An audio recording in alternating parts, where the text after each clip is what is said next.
السلام علیکم ورحمۃ اللہ وبرکاتہ۔ نحمده ونصلی علی رسولہ الکریم، اما بعد، اعوذ باللہ السمیع العلیم من الشیطان الرجیم، من ہمزہ ونفخہ ونفثہ، بسم اللہ الرحمن الرحیم۔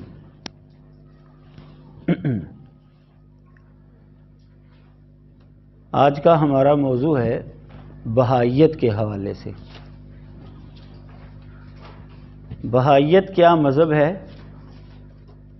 اس کا بانی کون ہے، اور اس کے نظریات اور عقائد کیا ہیں، اس کے حوالے سے انشاءاللہ ہم آج گفتگو کریں گے۔ تمہیدی طور پر میں یہ بات کرنا ضروری سمجھتا ہوں کہ رسول اللہ صلی اللہ علیہ وسلم کی زندگی کے آخری ایام میں نبوت کے جھوٹے دعوے دار کھڑے ہوئے، مسیلمہ کذاب اور اسود عنسی۔ نبی علیہ الصلوۃ والسلام نے پہلے ہی پیشین گوئی کر دی تھی کہ میرے بعد 30 کذاب اور دجال آئیں گے، ان میں سے ہر ایک یہی دعویٰ کرے گا کہ وہ اللہ کا نبی ہے، حالانکہ میں خاتم النبیین ہوں، میرے بعد کوئی نبی نہیں۔ رسول اللہ صلی اللہ علیہ وسلم کے اوپر آ کر اللہ تعالیٰ نے نبوت کا محل مکمل کر دیا، اس لیے آپ کے بعد جو بھی نبوت کا دعوے دار اٹھے گا وہ کذاب اور دجال ہی قرار پائے گا۔ لیکن مختلف زمانوں میں لوگوں نے تباہ آزمائی کی اور نبوت کا دعویٰ کر کے لوگوں کو اپنے پیچھے لگانے کی کوشش کی، کامیاب نہ ہو سکے۔ لیکن پچھلی صدی میں اہل سنت میں سے ایک آدمی کو کھڑا کیا گیا جس نے نبوت کا دعویٰ کیا، اور ایک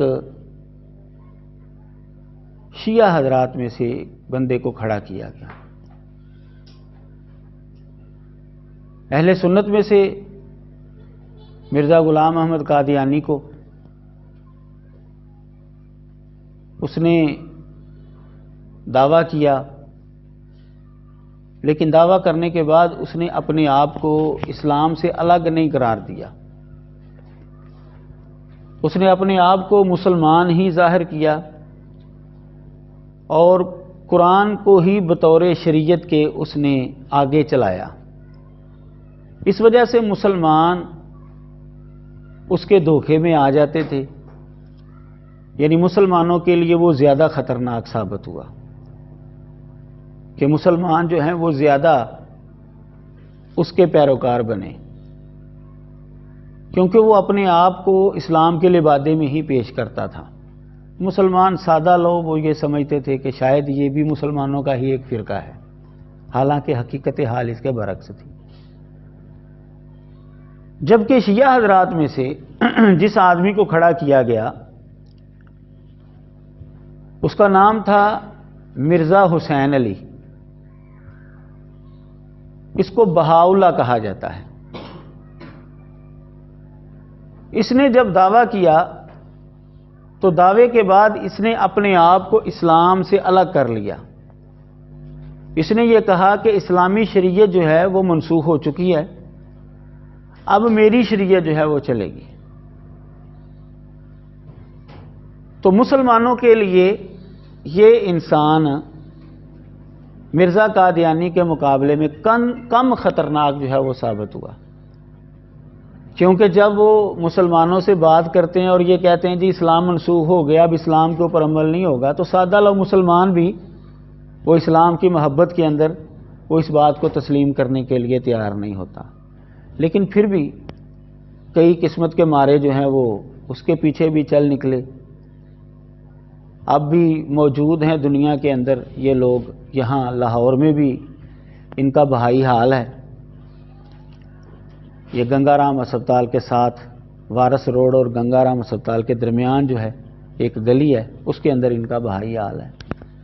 تو بہرحال یہ دنیا کے اندر موجود ہیں، پائے جاتے ہیں، گو کہ ان کی تعداد قادیانیوں کے مقابلے میں تھوڑی ہے، قادیانیوں کی تعداد جو ہے وہ ان کے مقابلے میں زیادہ ہے۔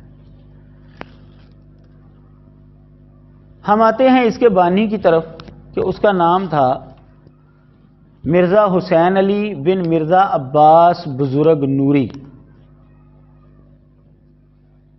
ایران کا شہر تھا مازندران، وہاں یہ پیدا ہوا 12 نومبر 1817 عیسوی میں، اور ہجری تھی 1233۔ دوسرا قول یہ پایا جاتا ہے کہ یہ تہران میں پیدا ہوا تھا، بہرحال اس کا تعلق ایران کے ساتھ ہی تھا۔ مازندران کے علاقے میں یہ پیدا ہو یا تہران کا علاقہ تسلیم کیا جائے تو ہے اس کا تعلق ایران کے ساتھ ہی، اسی لیے اس کو بہاؤلہ ایرانی بھی کہا جاتا ہے۔ اس کا جو والد تھا وہ وزارت مال کے اندر ملازم تھا۔ اس کے والد کی 9 بیویاں تھیں، ایک قول کے مطابق 4 بیویاں تھیں۔ یہ 9 بیویوں والا قول جو ہے دائرہ معارف اسلامیہ کے اندر یہ قول لکھا ہوا ہے، اور 4 بیویوں والا جو قول ہے یہ الکواکب الدریہ صفحہ نمبر 255 پر یہ قول لکھا ہوا ہے۔ یہ مرزا حسین علی یعنی جو بعد میں بہاؤلہ کے نام سے معروف ہوا، یہ عباس نوری کی پہلی بیوی سے تھا۔ تو عباس نوری کے کل 15 بچے تھے، جن میں سے مرزا حسین کا نمبر جو ہے وہ تیسرا تھا۔ ان 15 بچوں میں سے 10 لڑکے تھے اور 5 جو ہیں وہ لڑکیاں تھیں۔ البابیون والبہائیون یہ کتاب ہے، اس کے صفحہ نمبر 78 پر یہ بات لکھی ہوئی ہے۔ مرزا حسین علی کا خاندان یہ روسی نواز تھا۔ ایران کے اندر روس جو ہے وہ اپنے پنجے گاڑے ہوا تھا اس زمانے میں، جس طرح کہ ہندوستان میں انگریزوں نے پنجے گاڑے ہوئے تھے۔ تو روس کی کوشش تھی کہ کسی طریقے سے لوگوں کو اپنے متحد کیا جائے، قبضہ کیا جائے، عالمی طاقت بنا جائے، اور انگریزوں کی کوشش تھی کہ ہم عالمی طاقت بنیں، لوگوں کو اپنے کنٹرول میں کیا جائے۔ اس کے خاندان کے روسی سفارت خانے کے ساتھ کافی مراسم تھے۔ اس کا بڑا بھائی یعنی مرزا حسین علی کا یہ روسی سفارت خانے میں کاتب کے فرائض سر انجام دیتا تھا، ہم کہہ سکتے ہیں یہ منشی تھا ان کا۔ الکواکب الدریہ کے اندر یہ بات لکھی ہوئی ہے۔ بہاؤلہ کا بہنوئی جو ہے مرزا مجید، یہ تہران کے اندر روس کے وزیر کا سیکرٹری تھا۔ کرنے بدی یہ ان کی کتاب ہے، صفحہ نمبر 33 پر یہ بات لکھی ہوئی ہے۔ اسی طرح اس زمانے میں جو ایرانی سلطنت کا صدر اعظم تھا آقا خان، یہ روس نواز تھا اور معروف تھا کہ یہ روس کی جولی کے اندر گرا ہوا ہے۔ یہ آقا خان جو صدر اعظم کہلاتا تھا ایران کی حکومت کا، یہ مرزا حسین علی کے خاندان کا بڑا قریبی شخص تھا، ان کے ساتھ بڑی محبت رکھتا تھا، ان کا دوست تھا اس کے خاندان کا۔ اس کا مطلب یہ ہے کہ مرزا حسین علی کے خاندان کے تعلقات جو تھے وہ روسیوں کے ساتھ گہرے تھے، جس طرح کہ مرزا قادیانی کے خاندان کے تعلقات جو ہیں وہ انگریزوں کے ساتھ گہرے تھے۔ اس نے تعلیم کیا حاصل کی مرزا حسین علی نے، جو بعد میں بہاؤلہ کے نام سے معروف ہوا؟ خود کہتا ہے جی میں ایک امی شخص ہوں۔ الرسالۃ السلطانیہ اس کا ایک کتابچہ ہے، خط ہے الرسالۃ السلطانیہ کے نام سے، اس کے صفحہ نمبر 15 پر اس نے یہ بات لکھی ہے کہ میں ایک امی شخص ہوں۔ بہاؤاللہ کا یعنی مرزا حسین علی کا بیٹا وہ کہتا ہے کہ میرے ابا جان 14-15 سال کی عمر میں جس موضوع پر چاہتے تھے نا گفتگو کر سکتے تھے، علماء سے بحثیں بھی کرتے تھے، پیچیدہ مسائل بھی حل کر لیا کرتے تھے۔ یعنی وہ یہ باور کروانے کی کوشش کر رہا ہے کہ اس کا والد جو ہے نا وہ شروع سے ہی بڑا ذہین اور فتین شخص تھا، بغیر پڑھے ہی اس کو سب کچھ آتا تھا۔ بہاؤاللہ و عصر جدید، بہاؤاللہ اور عصر جدید یہ بہائیت کی تاریخ کے اوپر جو ہے بڑی معتبر کتاب سمجھی جاتی ہے۔ اس کے صفحہ نمبر 32 پر یہ بات لکھی ہوئی ہے۔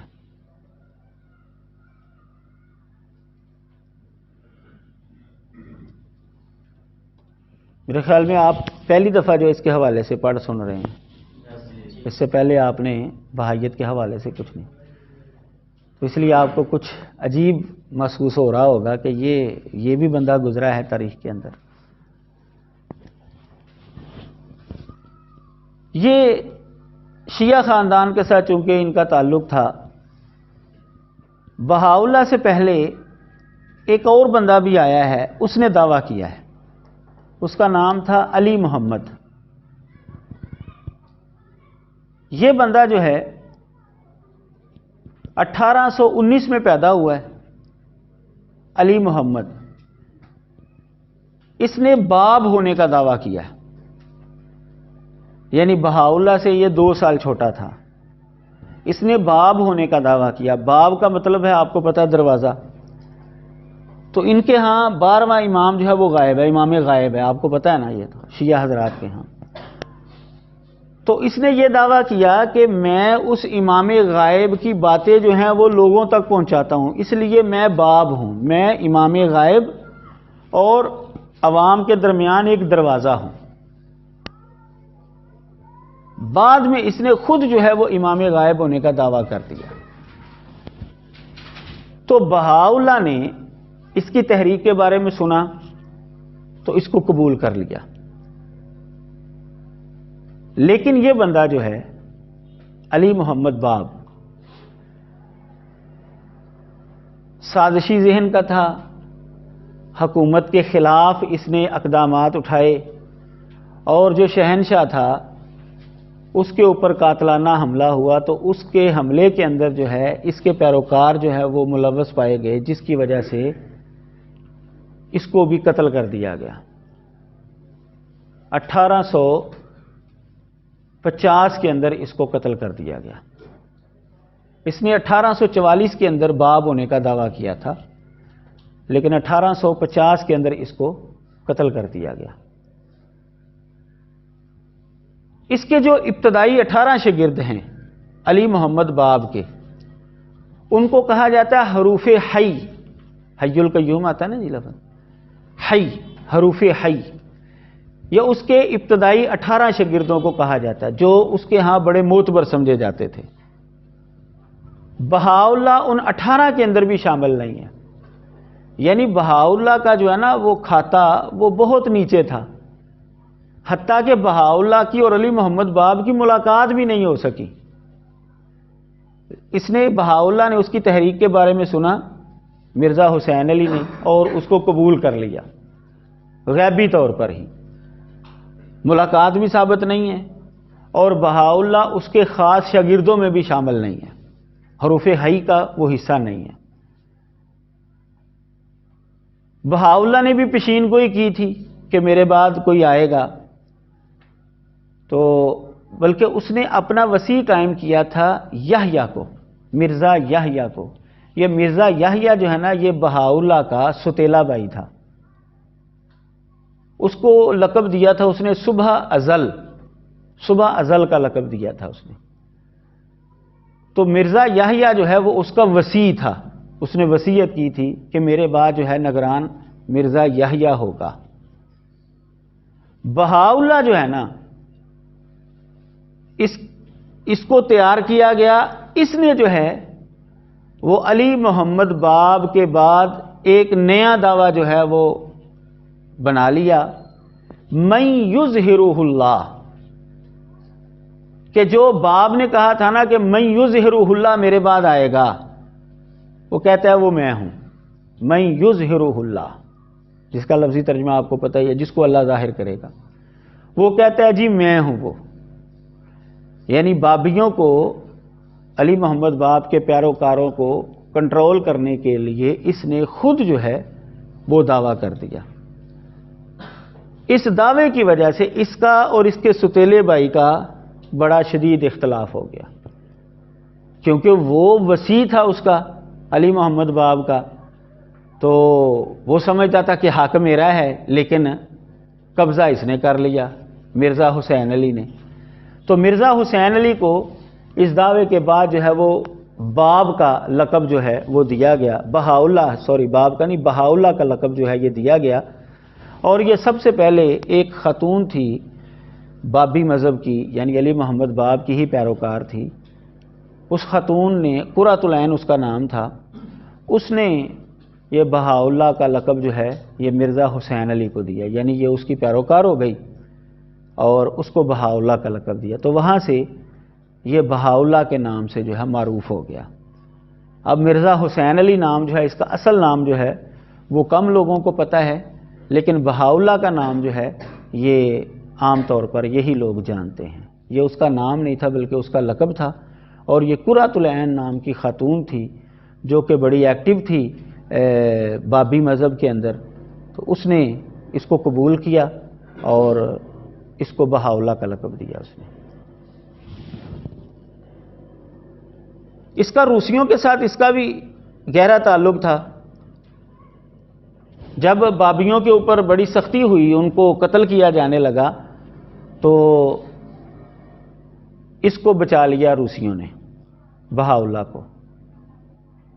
شاہ ناصر الدین قاجاری کو قتل کرنے کی سازش جب ناکام ہوئی تو روسی سفارت خانے نے بہاءاللہ کو جو ہے وہ پناہ دی تھی۔ بابیوں کو قتل کیا جا رہا تھا لیکن سفارت خانے نے اس کو بچا لیا۔ حکومت ایران نے مطالبہ بھی کیا کہ یہ بندہ ہمیں دو، یہ اس گروپ کا ہے جس گروپ نے شاہ کو جو ہے وہ قتل کرنے کی کوشش کی ہے، تو روسیوں نے انکار کر دیا کہ یہ نہیں دیں گے ہم آپ کو۔ بعد میں جو ان کا وزیر اعظم تھا آقا خان، اس کو سپرد کیا اور اس کو کہا کہ اس کا خیال رکھنا۔ تاریخ نبیل یہ کتاب ہے بہاءاللہ کے اوپر، یہ اس کے حالات زندگی پر کتاب لکھی گئی، اس کے صفحہ نمبر 631 پر یہ بات لکھی ہوئی ہے۔ مطالع انوار ایک کتاب ہے، اس کے اندر بھی یہ بات لکھی ہوئی ہے۔ اس زمانے میں روسی سفیر تھا کنیاز دالگر،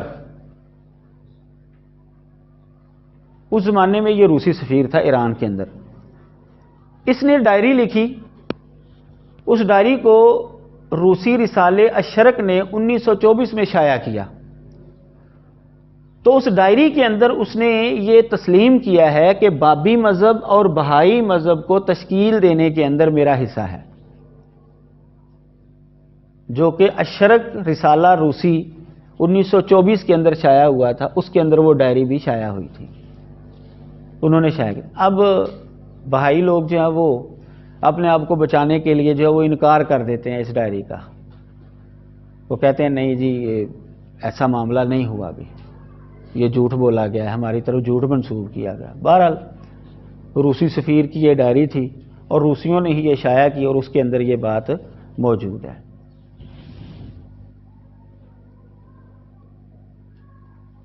یہ بات تو بہرحال وہ خود بھی تسلیم کرتا ہے بہاءاللہ کہ جب مصیبت کا وقت آیا تھا مجھے روسی سفیر نے بچایا تھا۔ یہ تو اس نے خود اپنی کتاب کے اندر سورۃ الہیکل کے اندر بھی یہ بات لکھی ہے، جو کہ سورۃ الہیکل اس کی لوح ابن زیب کے تحت جو ہے اس کے اندر مندرج ہے، اس کے صفحہ نمبر 42 پر اس نے یہ بات تسلیم کی ہے کہ جب مصیبت کا وقت آیا تھا مجھے بچایا روسی سفیر نے۔ اس کا مطلب یہ ہے کہ اس کے کوئی خاص تعلقات تھے روسیوں کے ساتھ۔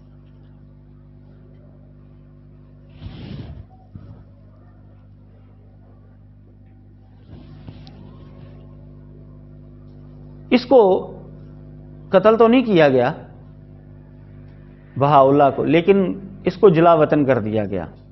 1853 کے اندر اس کو بغداد کی طرف جلا وطن کر دیا گیا۔ بغداد میں جب یہ آیا تو وہاں پر اس کا ستیلا بھائی مرزا یحییٰ وہ بھی پہنچ گیا۔ ان کے اختلافات جو ہیں وہ شروع ہو گئے۔ بہاؤلہ نے 1863 کے اندر ترکی کے شہر آسان کے باغ جو کہ نجیب پاشا کا تھا وہاں پر دعویٰ کر دیا من یظہر اللہ کا۔ یحییٰ کے ساتھ اس کے اختلافات جو ہیں وہ اقتدار کے شروع ہو گئے۔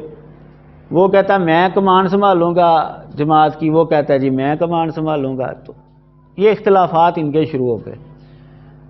تو آخرکار اس نے جو ہے 1863 کے اندر من یظہر اللہ کا دعویٰ کر دیا اس باغ کے اندر۔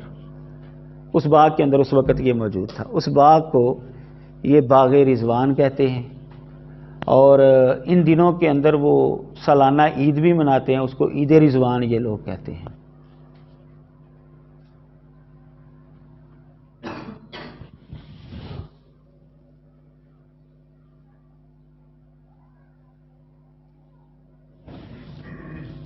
مرزا یحییٰ کو جب پتہ چلا کہ اس نے دعویٰ کر دیا ہے من یظہر اللہ کا، تو پھر وہ الگ تھلگ ہو گیا۔ اس نے اپنے پیروکاروں کو الگ کر لیا۔ بہاؤلہ کے پیروکار جو ہے وہ الگ ہو گئے۔ بہاؤلہ کے پیروکار جو ہے وہ بہائی کہلائے، اور مرزا یحییٰ جو کہ علی محمد باب کا وصی تھا، اس کو صبح ازل کا اس نے لقب دیا تھا، اس کے پیروکار جو ہیں وہ اب بھی موجود ہیں، لیکن ان کی تعداد بہائیوں کے مقابلے میں کم ہے۔ اس کے پیروکاروں کو یا تو بابی کہا جاتا ہے، بابی، یا پھر ان کو ازلی کہا جاتا ہے، ازلیہ کے نام سے وہ معروف ہوئے۔ آپ کو پتہ ہے علامہ شہید رحمہ اللہ نے 2 کتابیں لکھی ہیں اس حوالے سے، ایک البابیہ اور ایک البہائیہ۔ البابیہ جو ہے وہ اس گروپ کے حوالے سے ہے، علی محمد باب اور مرزا یحییٰ کے حوالے سے، اور البہائیہ جو ہے یہ بہاؤلہ کے حوالے سے اور اس کے پیروکاروں کے حوالے سے۔ تو وہ دونوں کتابیں جو ہیں بڑی معتبر سمجھی جاتی ہیں، بڑی معلوماتی کتابیں ہیں۔ ان دونوں کتابوں کا آپ کے پاس ہونا جو ہے وہ ضروری ہے۔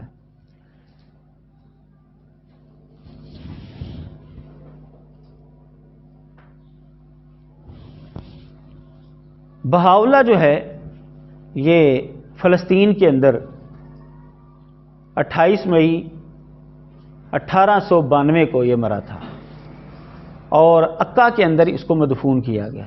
عکا کے اندر یہ مدفون ہے، وہاں پر اس کو دفن کیا گیا۔ اس کا بیٹا، بڑا بیٹا عباس آفندی، وہ بہاؤلہ کے بعد نگران بنا اپنے مذہب کا، اور اس نے اپنا لقب رکھا عبد البہا۔ عبد البہا کے نام سے یہ معروف ہوا۔ یہ خلیفہ بنا تھا اپنے باپ کا، عباس آفندی۔ ان کی کتابوں کے اندر اصطلاحات چلتی ہیں۔ حروف ہئی کے حوالے سے میں نے آپ کو بتا دیا کہ یہ علی محمد باب کے جو ابتدائی 18 شاگرد تھے، معتبر ترین شاگرد، یعنی ہم جس کو اپنی زبان میں کہہ سکتے ہیں مجلس شورا، وہ سب سے معتبر ہوتے ہیں، ان کو حروف ہئی کہا جاتا ہے۔ ایک لفظ جو ہے ان کی کتابوں کے اندر آپ کو ملے گا اغسان، غصن، ٹہنی، اغسان سواد کے ساتھ۔ یہ بہاؤلہ کی اولاد کے اوپر یہ لفظ بولا جاتا ہے۔ افنان، ایک لفظ بولے گا آپ کو ملے گا افنان، یہ علی محمد باب کے جو عزیز و اقارب ہیں نا، یہ ان کے لیے بولا جاتا ہے افنان۔ ایک لفظ آپ کو ملے گا ایاوہ، الف یا واو اور ہے گول، ایاوہ، یہ بہائی مبلغین کو کہا جاتا ہے۔ جیسے مرزائیوں کے مبلغ کو مربی کہا جاتا ہے نا، اسی طرح بہائی مبلغ کو ایاوہ کہا جاتا ہے۔ تو یہ اصطلاحات آپ کو ملے گی ان کی کتابوں کے اندر۔ یہ تو ہو گیا مختصر سا تعارف اس کے بانی کا۔ اس نے تعلیمات کیا دی ہیں؟ علی محمد بہاؤلہ نے، مرزا حسین علی نے جو تعلیمات دی ہیں وہ زیادہ معروف جو ہیں وہ 5 ہیں۔ 5 وحدتیں اس نے دی ہیں. کہتا ہے جی یہ 5 وحدتیں ہیں، اس پر اگر عمل کیا جائے گا تو ساری دنیا جو ہے نا وہ امن کا گہوارہ بن جائے گی. ان میں سے پہلی ہے وحدت ادیان، یعنی اس کی تعلیمات کے 5 رکن ہیں اور 5 جو ہیں وہ وحدت کے اوپر مشتمل ہے. وحدت ادیان، وحدت اوطان، وحدت زبان، اور یہ امن کا گہوارہ، پوری دنیا کے اندر جنگوں کو جو ہے نا یہ ختم ہونا چاہیے. وحدت امن کہہ لیں یا کوئی اور اس طرح کا لفظ آپ استعمال کر لیں. اور 5واں ہے وحدت مرد و زن، یعنی مساوات مرد و زن. یہ اس کے 5 ارکان ہیں اس کی تعلیمات کے. پہلی چیز ہے وحدت ادیان.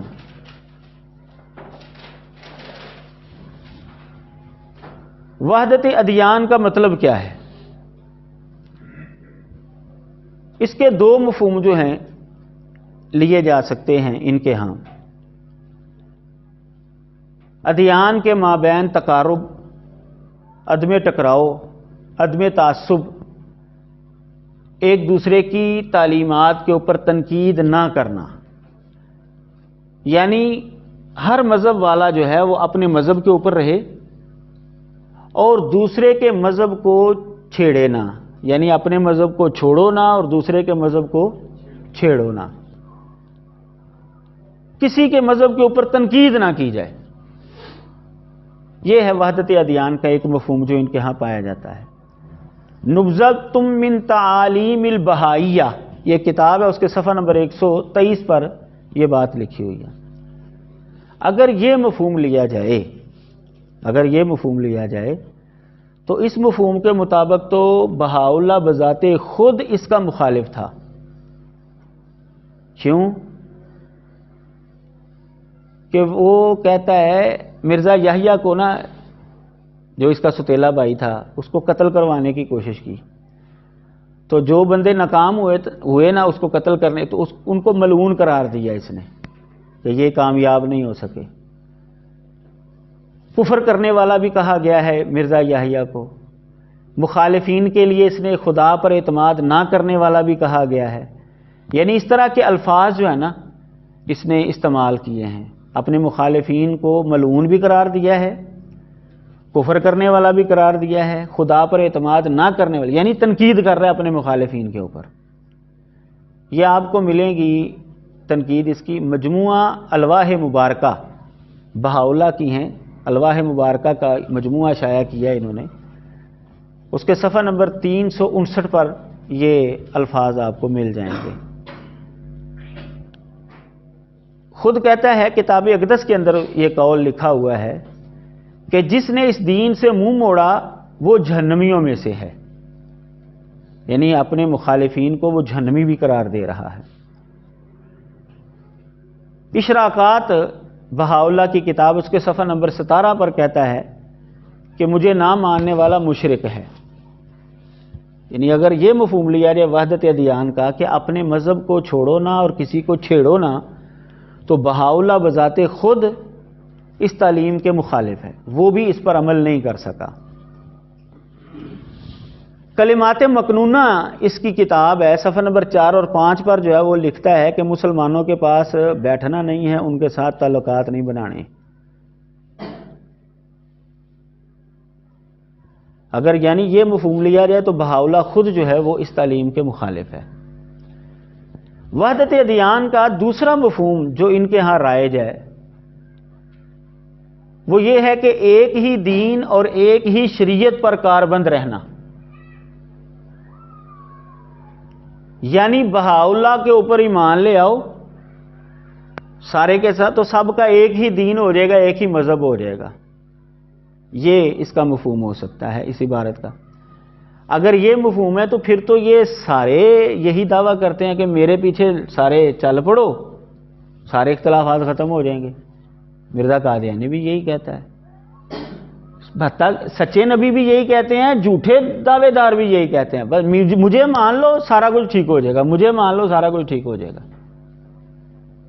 اگر یہ مفہوم لیا جائے، یہ وحدت ادیان کا مفہوم تو بہاءاللہ سے پہلے بھی لوگوں نے جو ہے وہ پیش کیا ہے. پھر یہ کلمات بہاءاللہ اس کی تلخیص ہے.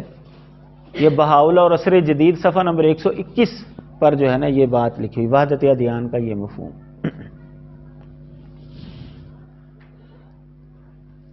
دوسرا جو رکن ہے اس کی تعلیم کا وہ ہے وحدت اوطان. وحدت اوطان کا مطلب کیا ہے کہ ساری دنیا کو ایک ہی وطن بنا دیا جائے.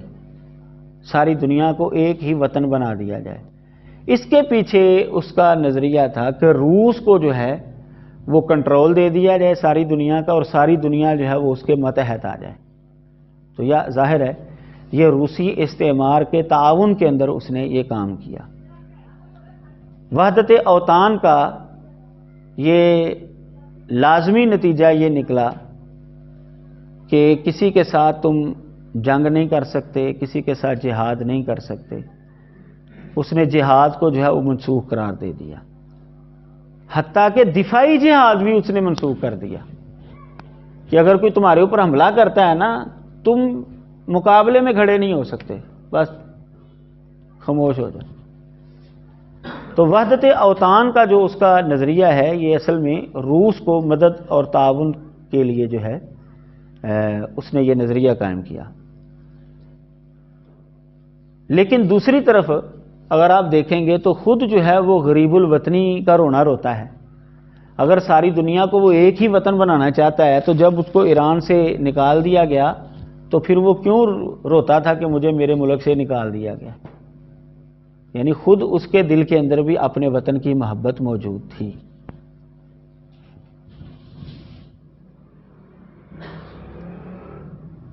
تیسرا اس کا رکن ہے تعلیم کا وحدت زبان. کہتا ہے جی ساری دنیا کے اندر جو ہے نا ایک ہی زبان رائج ہونی چاہیے، ساری دنیا کی ایک ہی زبان ہو جانی چاہیے.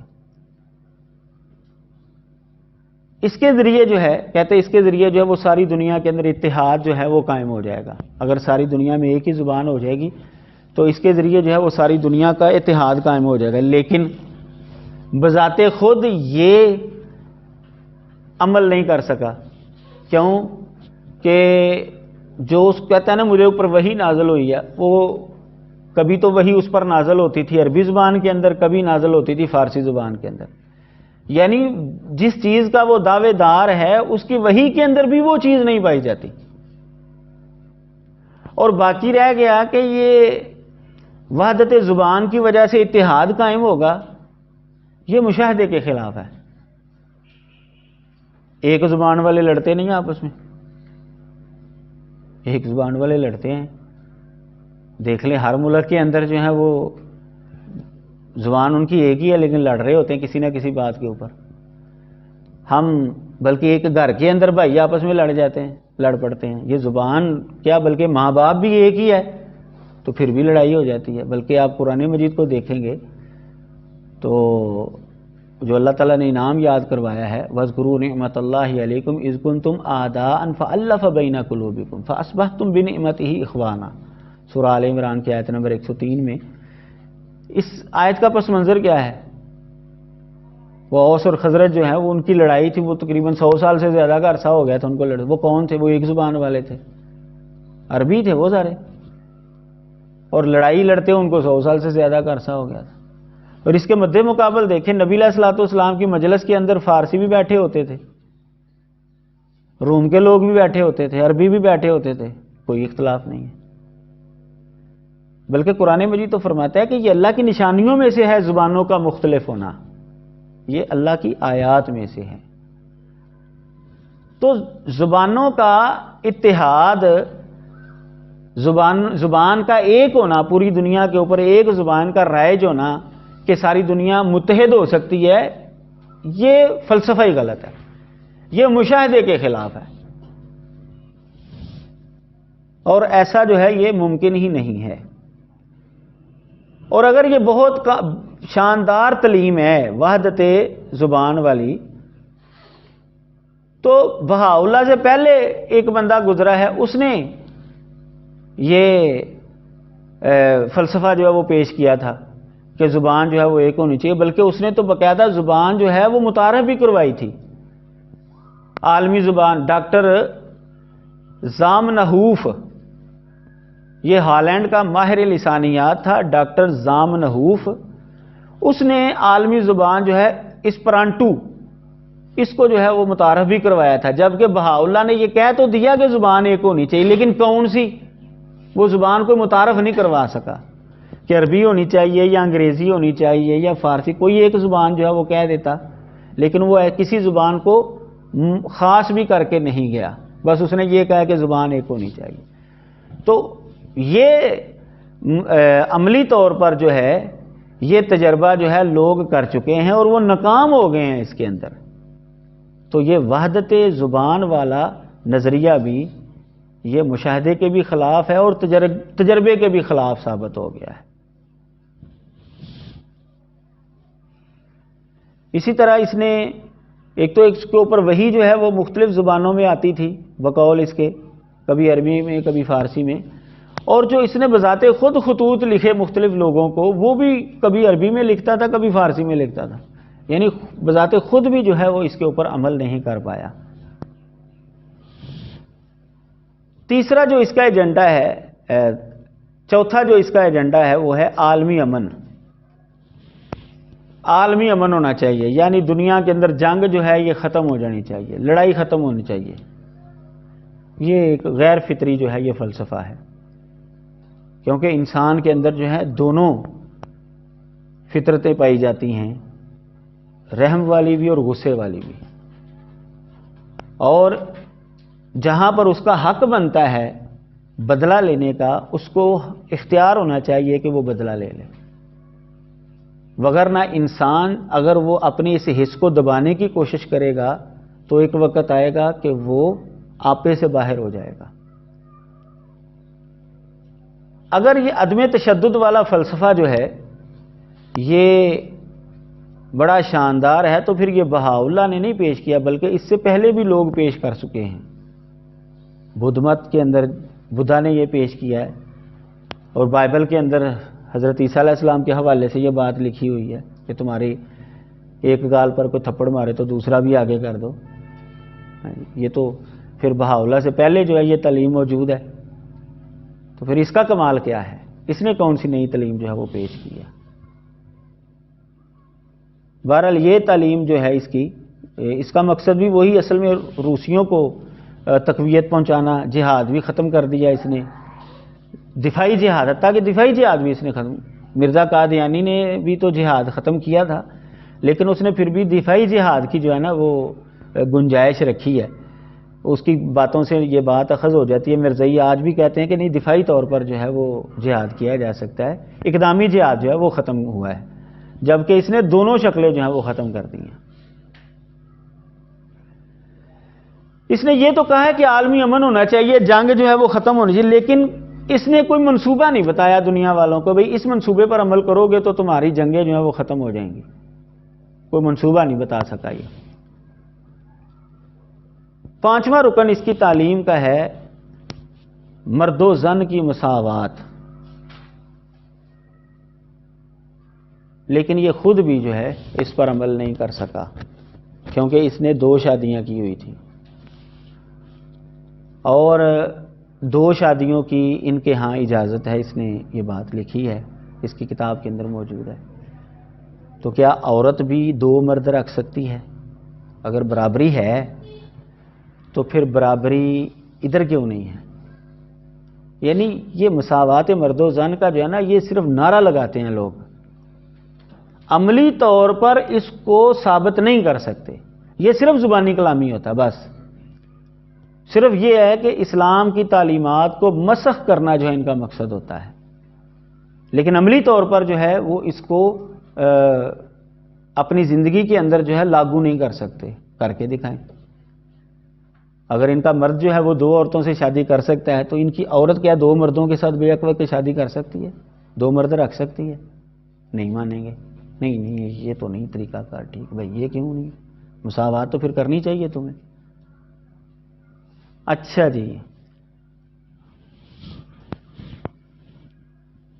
اسی طرح جو ہے کہتا ہے کہ رہائشی گھر، یعنی بندہ اگر فوت ہو جاتا ہے تو اس کی وراثت جو تقسیم کی جائے گی نا، کہتا ہے رہائشی گھر اور کپڑے جو ہے نا یہ اس کی مذکر اولاد کو ملیں گے، مونس کو نہیں ملیں گے۔ اب یہ مساوات مرد و زن کدھر گیا بھائی؟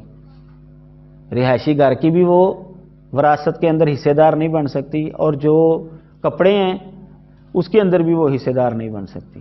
یہ اس کی جو اقدس کتاب اقدس ہے اس کی کتاب، اس کے اندر یہ باتیں موجود ہیں۔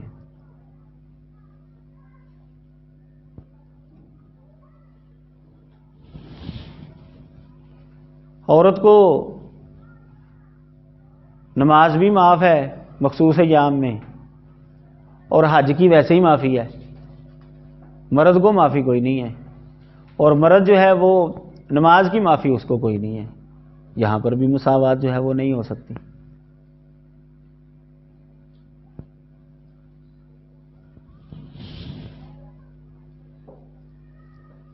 تو اس کا جو یہ نظریہ ہے مساوات مرد و زن والا، یہ بھی غیر فطرتی ہے، اور عملی طور پر جو ہے اس کو یہ اپنی زندگی کے اندر لاگو نہیں کر سکے۔ ان کے ہاں ایک کمیٹی ہے جس کو کہا جاتا ہے بیت العدل الاعظم، بیت العدل الاعظم۔ یہ کمیٹی جو ہے پوری دنیا کے بہائیوں کو کنٹرول کرتی ہے، جو بھی احکامات دینے ہوتے ہیں یہ کمیٹی دیتی ہے۔ یعنی کہہ لیں کہ اس کمیٹی کے بننے کے بعد جو ہے نا پوری دنیا کی کمانڈ جو ہے نا بہائیوں کی، یہ 9 افراد کرتے ہیں۔ یہ 9 افراد کے اوپر مشتمل ہوتی ہے یہ کمیٹی۔ ان 9 افراد کے اندر ایک بھی خاتون نہیں ہے، 9 کے 9 ہی مرد ہیں۔ یہاں پر بھی یہ مساوات مرد و زن جو ہے وہ لاگو نہیں کر سکے۔ چلیں جی وہ لے آتے ہیں خواتین کو وہ لے آتے ہیں ہمارے طنز کے بعد، ہمارے تانے کے بعد وہ لے آتے ہیں، چلو جی ہم خواتین کو بھی اس کا رکن بنا لیتے ہیں۔ بنا لیں جی رکن، برابری پھر بھی وہ کر ہی نہیں سکتے۔ 9 کے اندر کیسے وہ مرد و زن میں برابری کریں گے؟ ہاں یہ ہو سکتا ہے 4.5 ادھروں تے 4.5 ادھروں، پھر ہو سکتا ہے۔ دونوں میں سے ایک طرف کو ضرور کم یا زیادہ کرنا پڑے گا، ورنہ 9 افراد جو ہیں ان کے اندر برابری کیسے کر سکتے ہیں وہ؟ یعنی عملی طور پر جو ہے یہ ممکن ہی نہیں ہے کہ ہر معاملے کے اندر مرد اور عورت کو جو ہے وہ برابری کا درجہ دیا جائے۔ ان کے اپنے عمل جو ہے اس بات کی گواہی دیتے ہیں۔ یہ تو وہ معاملات ہیں جو یہ کر سکتے ہیں۔ ایک ہے فطرتی معاملات۔ میں نے ایک بھائی کے ساتھ میری گفتگو ہوئی تو اس نے یہی بات کی، میں کہا جی ہر مسئلے دے وچ برابری ہے؟ نہیں وہ ظاہر ہے کہ مرد تو بچہ نہیں نا جن سکتا، وہ عورت ہی جنے گی نا۔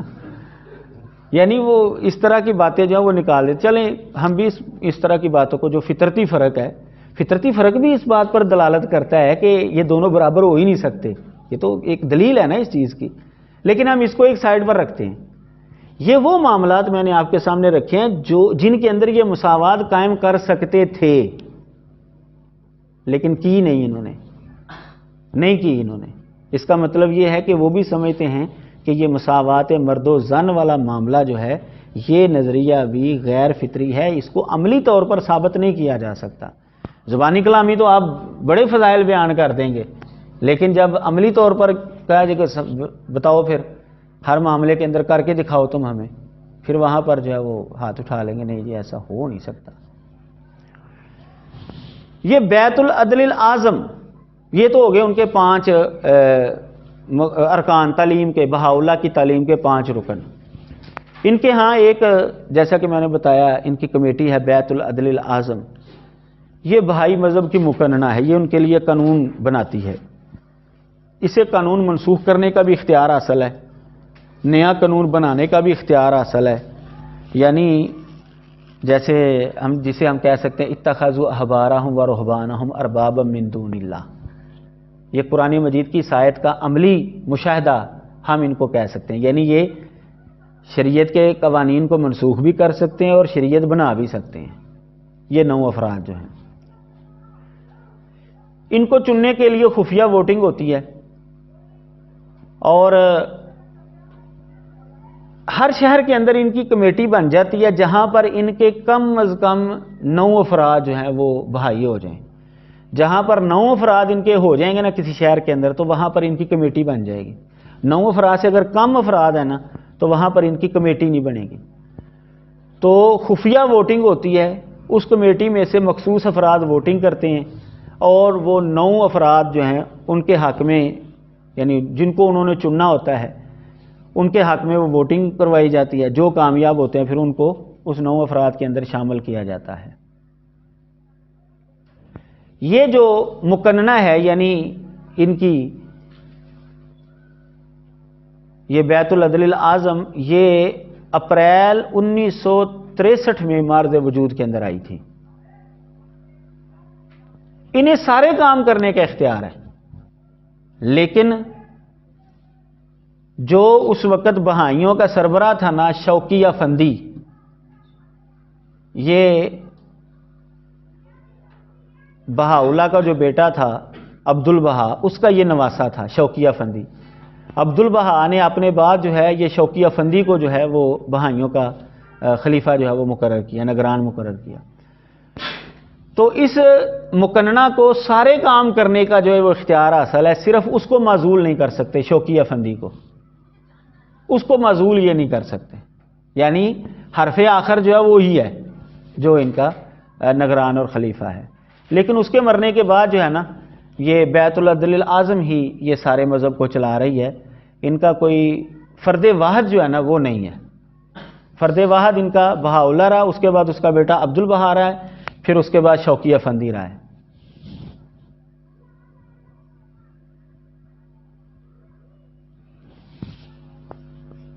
بہائیوں کو آپس میں بعد میں کچھ اختلافات بھی رونما ہوئے، جس کی وجہ سے ان کے مختلف فرقے جو ہیں وہ بن گئے۔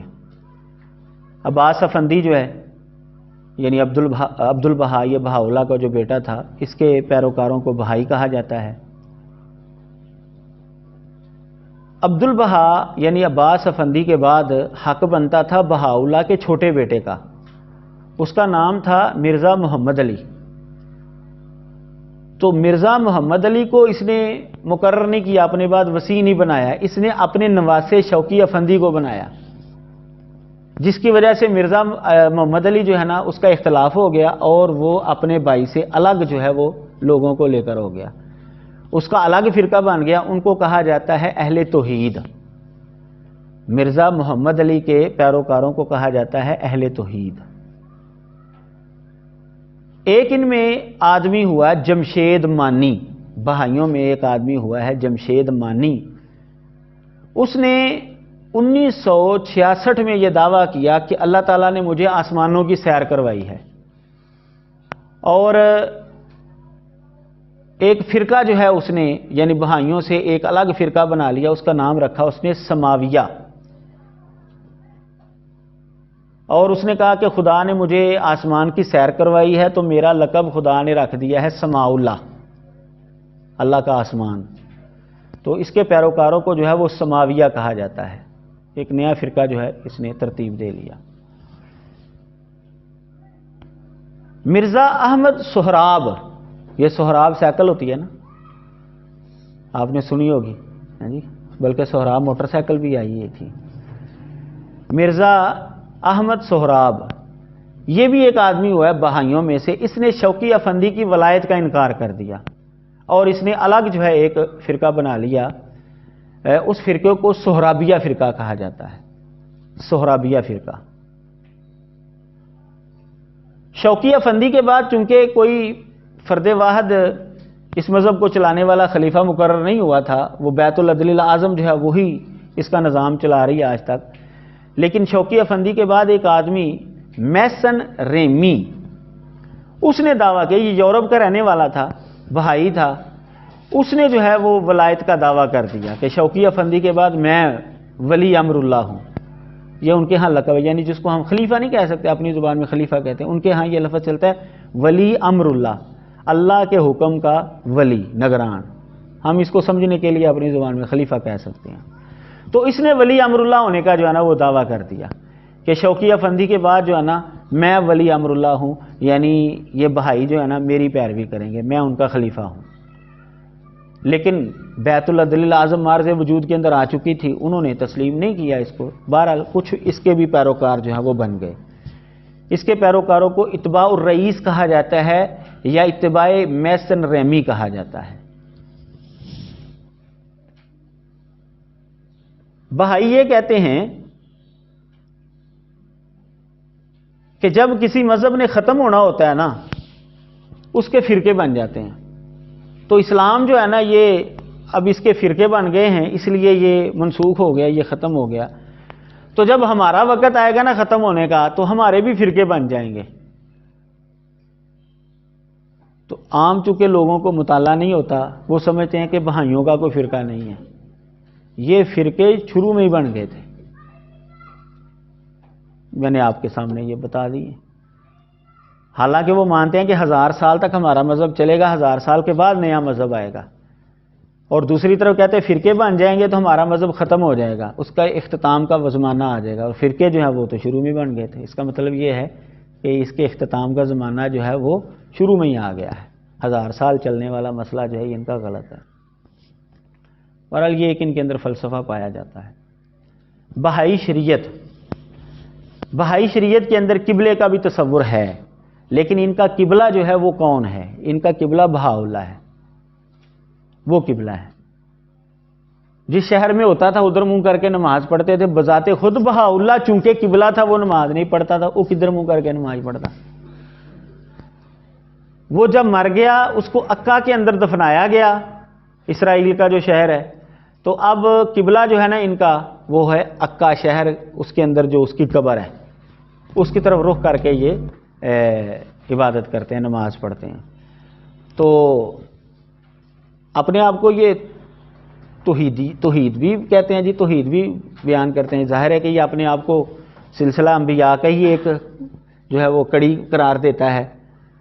تو ایک طرف جو ہے وہ توحید کے دعوے دار ہیں اور دوسری طرف جو ہے وہ قبر کی پوجا کرواتے ہیں۔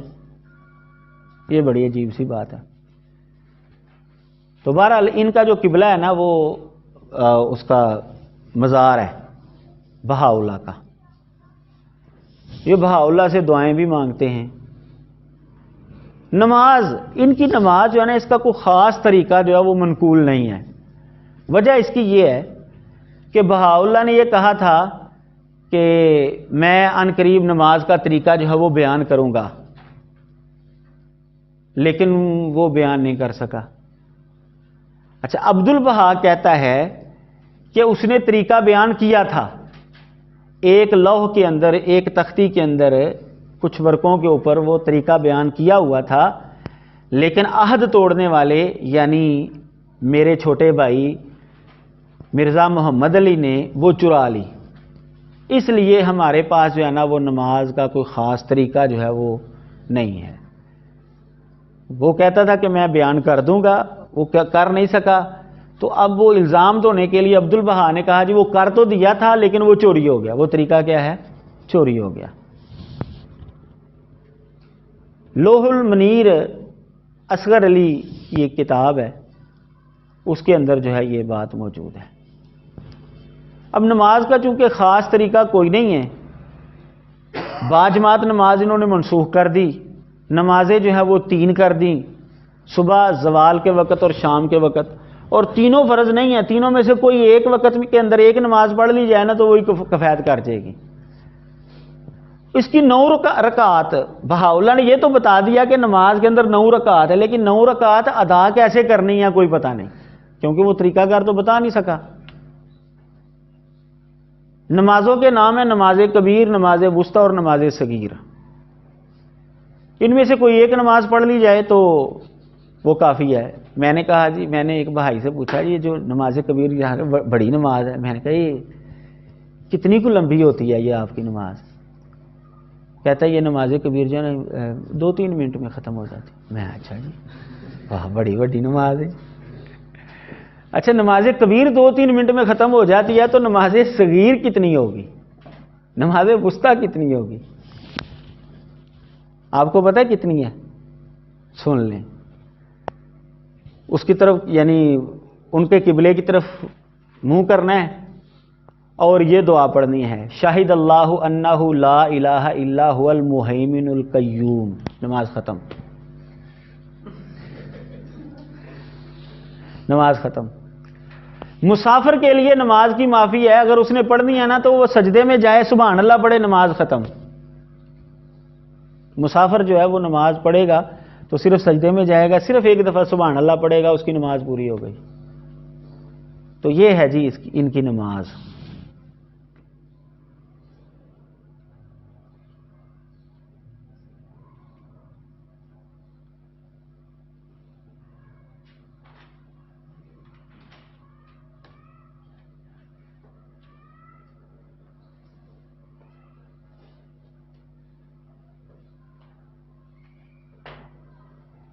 روزہ ان کے ہاں 19 مہینے ہیں سال کے اندر، جبکہ اللہ تعالیٰ نے قرآن مجید کو یہ سچی کتاب مانتے ہیں لیکن منسوخ شدہ مانتے ہیں۔ تو قرآن مجید کے اندر اللہ تعالیٰ فرماتے ہیں کہ جب سے میں نے زمین آسمان کو پیدا کیا ہے مہینوں کی تعداد کتنی مقرر کی ہے؟ 12، جبکہ بہائی مذہب کے اندر مہینوں کی تعداد ہے 19 اور ہر مہینہ 19 دن کا ہے۔ اس کا جو آخری مہینہ ہے ماہ غلا، اس کے روزے جو ہیں وہ فرض ہیں، ماہ غلا غین کے ساتھ، غین لام الف لا اور حمزہ۔ طلوع آفتاب سے لے کر غروب آفتاب تک جو ہے وہ روزے کی حالت میں یعنی کھانے پینے سے رکا جائے گا۔ باقی پابندیاں کیا ہیں؟ کوئی تذکرہ نہیں ہے، صرف یہ تذکرہ ملتا ہے کہ کھانا پینا جو ہے یہ چھوڑا جائے گا، باقی پابندیاں کون سی ہیں اس کا کوئی تذکرہ نہیں ہے۔ حاملہ، مرضعہ، مسافر، بیمار، 70 سال سے زائد بندہ، محنت شاقہ کرنے والا، جس بندے کا بدن ٹوٹ رہا ہے، تھکاوٹ ہو چکی ہے، جس کو سستی پڑ رہی ہے، کمزوری ہے، ان کے لیے روزہ معاف ہے۔ فرض کی دیتے ہو یا پھر بھائی سستی تھکاوٹ یہ تو عام سی چیزیں ہیں، مطلب وہ ہے کہ مرضی کا دین ہے بس۔ یہ الاقدس، لوح کاظم، خزینہ، حدود و احکام، ان کتابوں میں سے یہ باتیں اخذ کی گئی ہیں۔ زکوٰۃ ان کے ہاں فرض ہے، کتنی فرض ہے، کب فرض ہے، کس کو دی جائے گی؟ بہاءاللہ نے کہا ان قریب میں اس کی تفصیل بیان کروں گا لیکن کرنے سے پہلے فوت ہو گیا، نہیں کر سکا۔ ایک جگہ پر اس نے صرف یہ کہا ہے کہ زکوٰۃ کی تفصیل کے لیے قرآن کی طرف رجوع کیا جائے گا، تو آپ اندازہ کریں اس کے علم کا کہ قرآن کے اندر تو زکوٰۃ کی تفصیل ہی کوئی نہیں ہے، وہ تو تفصیل ہے حدیث کے اندر، یہ تو اس کے علم کا حال ہے۔ بہرحال زکوٰۃ کا تصور ہے ان کے اندر، کتنی ہے، کیسے دی جائے گی، کب دی جائے گی، کس کو دی جائے گی، اس کے کوئی احکامات وہ دے کر نہیں گیا۔ حج کا مفہوم بھی ہے ان کے اندر پایا جاتا ہے، لیکن ان کے ہاں حج جو ہے بغداد کے اندر جو اس کا گھر تھا اس کا قصد کرنا، یا شیراز کے اندر جو علی محمد باب کا جو گھر تھا اس کا قصد کرنا، ان کے ہاں یہ حج کہلاتا ہے۔ عورتوں کو حج کی معافی ہے۔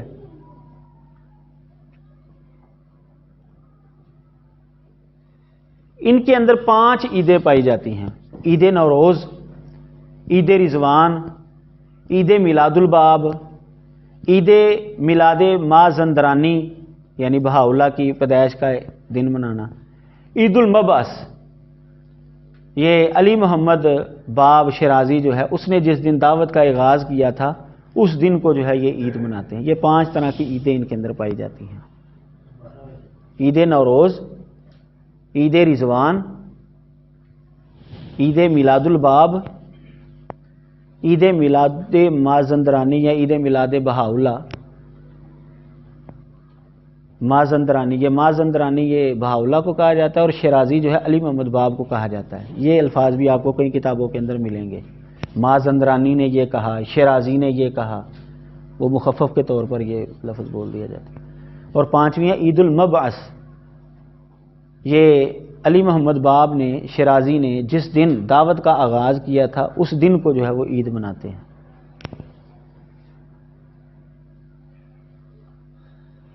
عید میلاد الباب، عید مازندرانی، اس کا تو واضح۔ عید رضوان یہ جس دن اس نے دعویٰ کیا تھا بہاؤلہ نے، اس دن کو عید مناتے ہیں۔ اور عید نوروز جو ہے نا، یہ میرا خیال نئے چاند کی عید ہے، یہ تو ان کے اندر بھی پائی جاتی ہے، مجوسیوں کے اندر بھی پائی جاتی ہے عید نوروز نا، یہ بہار کے موسم میں میرے خیال میں یہ عید مناتے ہیں۔ یہ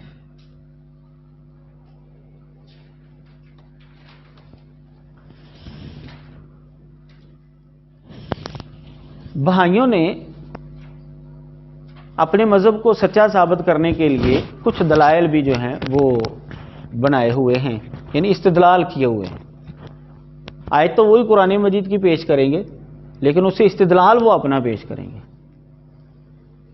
اس میں سے جو دو دلیلیں ہیں نا، جو سب سے زیادہ معروف ہیں ان کی، اور وہ دو دلیلیں ہی وہ عام مجلسوں کے اندر بیان کرتے ہیں، وہ میں آپ کے سامنے رکھتا ہوں۔ ان میں سے پہلی دلیل ہے سورۃ سجدہ کی آیت نمبر 5، یدبر الامر من السماء الى الارض ثم یعرج الیہ فی یوم کان مقدارہ الف سنۃ مما تعدون۔ کہتے ہیں جی اللہ کا حکم آسمان سے نازل ہوتا ہے زمین پر 1000 سال رہتا ہے، پھر اس کے بعد اللہ کا حکم منسوخ ہو جاتا ہے۔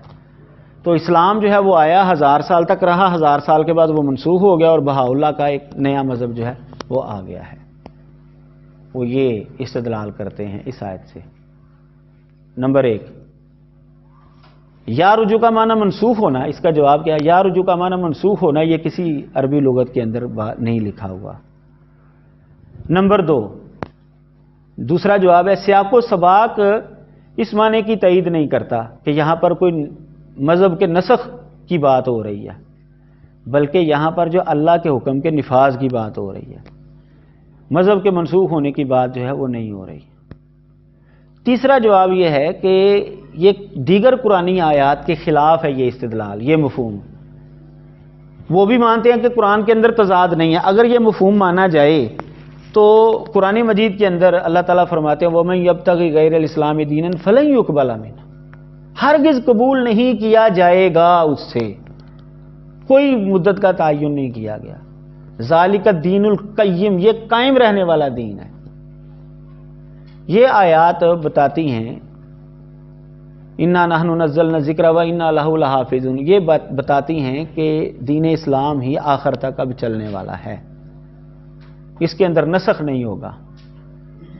تو اگر اس کا معنی نسخ مان لیا جائے تو پھر یہ آیات کے خلاف ہے یہ مفہوم، اور قرآن کے اندر وہ مانتے ہیں تضاد نہیں ہے۔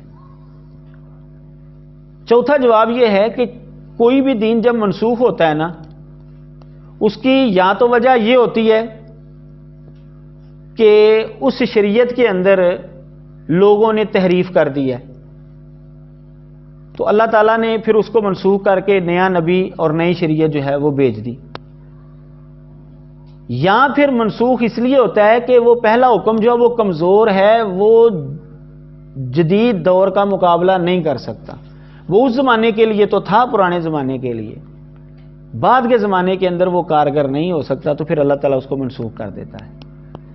لیکن جو اسلامی شریعت ہے اس کے اندر یہ دونوں کام نہیں ہیں، تو کیسے یہ منسوخ ہو سکتا ہے؟ نہ تو اس کے اندر کسی نے تحریف کی ہے، نہ ہی کر سکتا ہے۔ لا یأتیہ الباطل من بین یدیہ ولا من خلفہ تنزیل من حکیم حمید، نہ ہی اس کے اندر کوئی تحریف کر سکتا ہے، اور نہ ہی اس کے احکامات ایسے ہیں کہ وہ دور جدید کا مقابلہ نہیں کر سکتے۔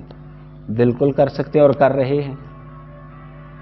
دور جدید کے لوگوں کو پتہ ہے کہ یہ مقابلہ کر سکتا ہے، اسی لیے تو یہ نافذ نہیں ہونے دیتے کسی جگہ پر۔ اسلام کو نافذ کیوں نہیں پھر ہونے؟ اگر وہ کہتے ہیں جی یہ مقابلہ نہیں کر سکتا تو اس کو نافذ ہونے دیں، لوگ خود دیکھ لیں گے یہ مقابلہ کر سکتا ہے کہ نہیں کر سکتا، نتیجہ نکل آئے گا۔ غیر مسلم مانتے ہیں کہ یہ مقابلہ کر سکتا ہے، اسی لیے تو وہ اس کے خلاف ہیں۔ اور جو اسلام کو کہتے تو یہ نا ہم اسلام کو سچا مذہب مانتے ہیں، گو کہ الگ وہ مذہب بنا چکے ہیں، تو جو اسلام کو سچا مذہب مان رہے ان کو یقین نہیں ہے کہ یہ مقابلہ کر سکتے. یہ صورتحال ہے. پانچواں جواب یہ ہے، آپ کو میں نے لکھوایا کہ بہاؤلہ پیدا کب ہوا ہے؟ بتائیں ذرا. ہجری کون سی ہے؟ 1233 ہجری. 1200. بہائیوں کا دعویٰ ہے کہ 1000 سال تک اسلام رہے گا، 1000 سال کے بعد نیا مذہب آ جائے گا. بہاؤلہ پیدا ہوا ہے 1233 ہجری میں. دعویٰ اس نے جو ہے وہ کئی سال بعد جا کر کے، ہم یہ کہہ سکتے ہیں کہ صرف یہ 250 سال لیٹ ہوا ہے، زیادہ نہیں لیٹ ہوا. کتنے سو سال لیٹ ہوا ہے؟ 250 سال. یعنی 1000 ہجری کے اندر اس کو آ جانا چاہیے تھا، اور یہ آ رہا ہے 1233 کے اندر. کتنے سو سال لیٹ ہوا ہے؟ ایویں کوئی 250 سال. اب یہ جو 250 سال کے اندر کون سی شریعت چلتی رہی ہے؟ 1000 سال تک تو وہ منسوخ ہو گئی، اسلام جو ہے 1000 سال کے اندر منسوخ ہو گیا. یہ 250 سال کے اندر جو شریعت تھی وہ کون سی تھی؟ میں نے ایک بھائی سے یہ سوال کیا، اس نے یہ کہا کہ 1000 سال کے بعد جو ہے نا وہ دین منسوخ ہو جائے گا. تو میں نے کہا جی بہاؤلہ صاحب پیدا کب ہوئے تھے؟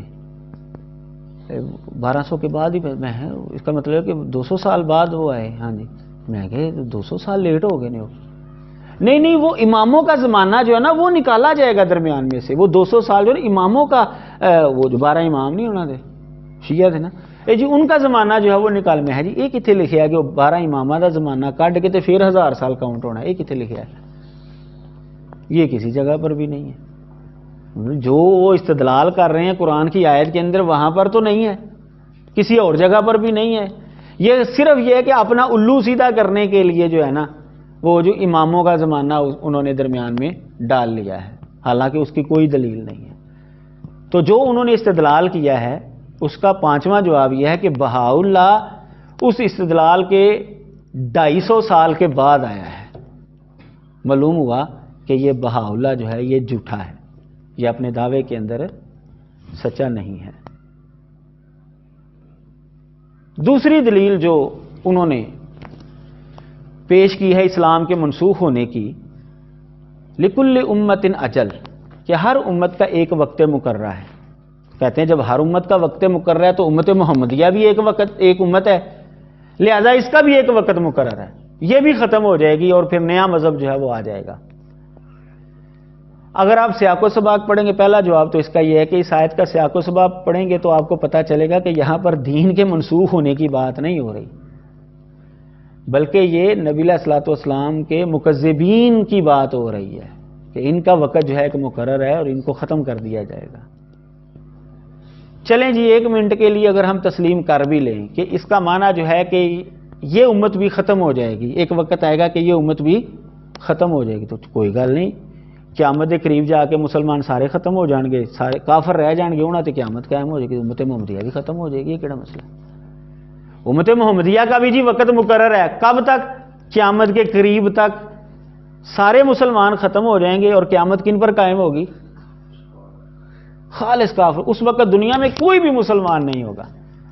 امت محمدیہ کا وقت ہے جی وہاں تک. یہ حدیث مبارکہ سے ہمیں پتہ چلا. اگر اس کا معنی جو ہے وہ اس کے اندر امت محمدیہ کو بھی تم نے شامل کرنا ہی ہے، تو پھر حدیث مبارکہ کی روشنی میں امت محمدیہ کا وقت 1000 سال نہیں بلکہ قیامت کے قریب تک، جب قیامت قائم ہونے والی ہوگی اس سے پہلے مسلمان سارے ختم ہو جائیں گے. اس وقت دنیا میں صرف اور صرف کافر ہی باقی بچیں گے جن کے اوپر قیامت قائم ہوگی. وآخر دعوانا ان الحمد للہ رب العالمین.